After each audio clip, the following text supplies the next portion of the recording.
When you think about RPGs, what is it you think of first? Is it their unique worlds, their immersive atmosphere? Maybe you just really like min-maxing characters. If your answer was any of those things or something else, then you had the wrong answer, because the correct answer is quests. We're talking about quests today. Quests are a very essential aspect of RPGs that help make them feel memorable. And I'm not just talking main quests, this means side quests too.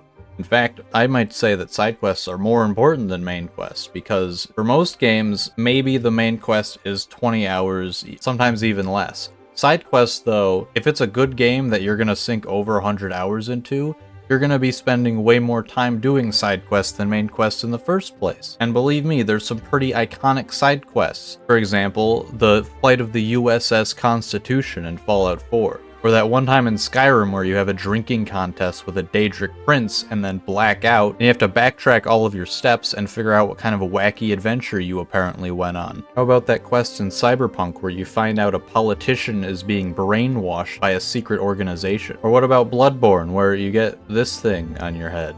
You. And who can forget putting the baby in the oven in The Witcher 3? My point is, RPGs get some pretty good fun quests, and if Hytale is going to label itself an RPG, I'm hoping it has some pretty good fun quests, you know? A concern I have, though, is since Hytale is going to be randomly generated, I'm hoping it doesn't encounter the same problem that Minecraft mod packs who claim to be RPGs have. Now, pushing aside the Hytale is just modded Minecraft discussion, in a Minecraft mod pack that has a quote-unquote quests, they are either fetch quests where it's kill X amount of Y enemy and then come back and get some reward, or it's go kill John Evil, the super evil bad guy.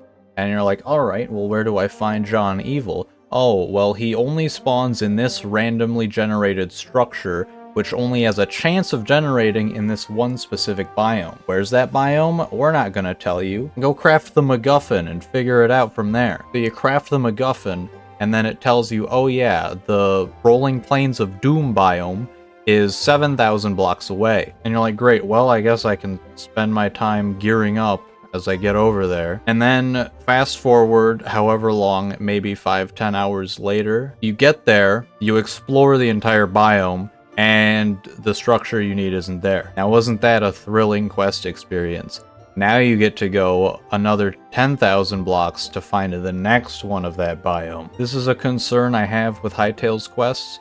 However, it's not a massive concern, as I'm sure the devs don't want to give you that boring experience. And I know they're thinking about getting voice acting and cinematic cutscenes or something like that. That's not confirmed, but they said they'd look into it, which gives me hope that we're going to get more than go to this place and kill this guy and come back. But since the devs have said they want to make a compelling experience in a living, breathing world, I'm sure they'll give us something worthwhile. Now, when Hytale launches, it's going to be in early access. I wouldn't be surprised if there's not a single quest in this game.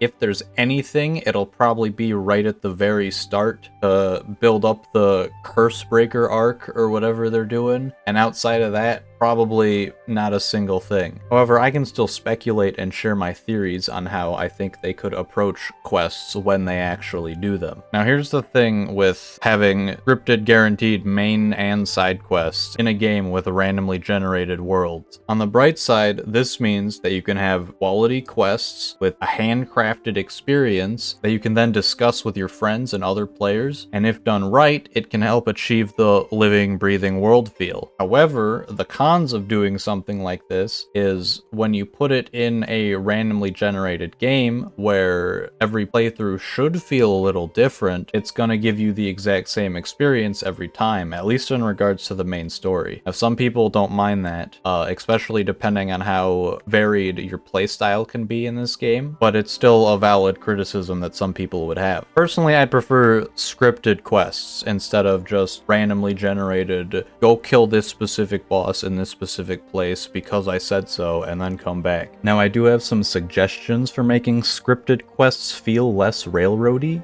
One idea is to have specific named characters that you're guaranteed to encounter in your worlds. However, you're not guaranteed to encounter them immediately or even relatively soon. Now, these of course would be side quest characters, not main quest characters. That can only feel so non-handholdy since it's the main quest that they want everyone to experience, so they'll probably shove it in your face at least when the game starts. Now, outside of having specific named characters with scripted stories, I'm not saying they couldn't have occasional fetch quests, like maybe like a bounty or task board, just for like some easy money or loot or whatever the currency is in the game, but hopefully that's not all they have. While scripted quests could feel repetitive after multiple playthroughs when you've done them a dozen times, they still have the opportunity to make the game feel like a living, breathing world. And I'm sure if the devs wanted, they could add more of these side quests as the game ages and they update it. Make even your 10th playthrough feel like you're still experiencing new things that you're not even sure how long they were in the game for. These quests should have either long-lasting effects on the world, like new structures that you can revisit, or NPCs that you'll meet multiple times throughout your adventure, or make the world feel bigger than it actually is by alluding to or causing things completely outside your control. Imagine a quest where you have to somehow build up defenses or find a bunch of weapons in a nearby dungeon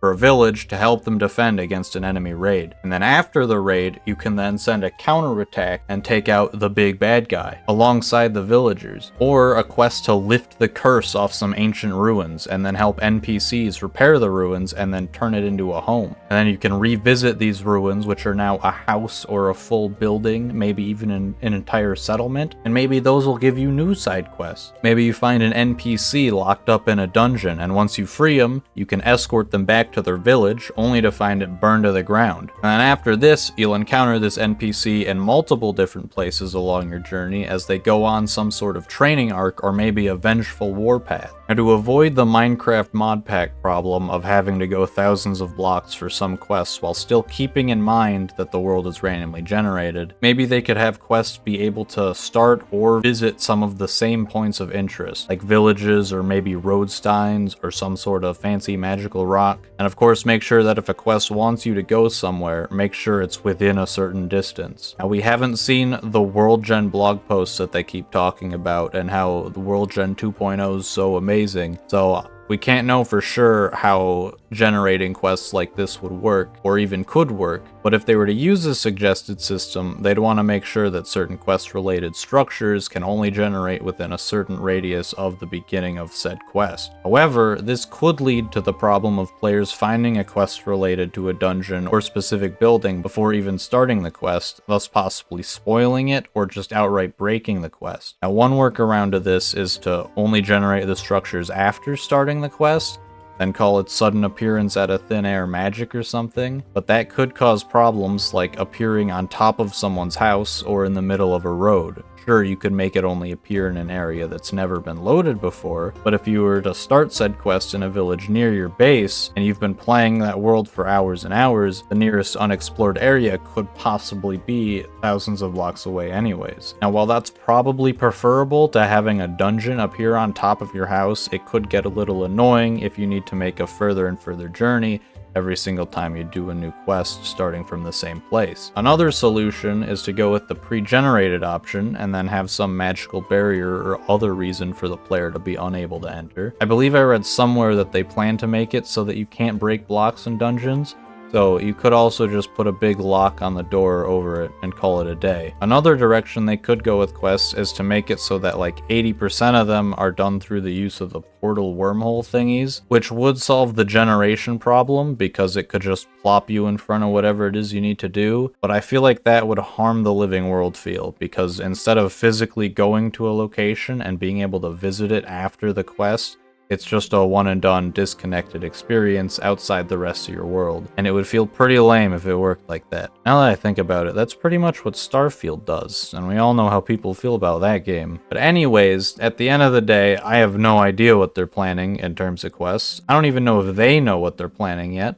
Regardless, I'm not a game developer, so I don't even know how feasible my suggestions would be to pull off. So this is all just speculation and theorizing and my opinions, with a touch of voicing one of my very, very few concerns that I do have with the game. But Simon used to make adventure maps, so I'm sure we can count on him to make an adventure game. Anyways, thanks for sticking all the way to the end. Let me know in the comments if you've got any quest ideas, and thanks for watching. See ya.